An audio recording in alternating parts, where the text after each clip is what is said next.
সে তখন ভাবে যে আমি তাহলে আমার ভাইয়ের কাছে মুম্বাই চলে যাই, তাকে সেখানে গিয়ে সবকিছু বলে দেব, তাহলে সে আমার কথা বুঝতে পারবে।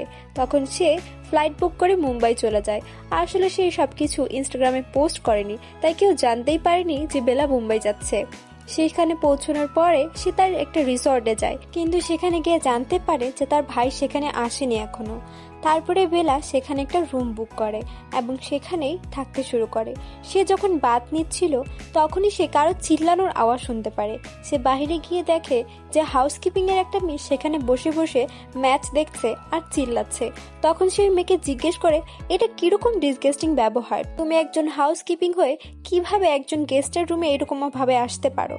তখন এই মেয়েটা বলে যে ম্যাম, আপনার সবগুলো কার্ড ডিক্লাইন হয়ে গেছে এবং আপনি চাইলেও এখানে থাকতে পারবেন না, কারণ রিসোর্টটা আপনার হোক, কিন্তু এই সব কিছু আপনার ফ্যামিলি থেকেই সিজ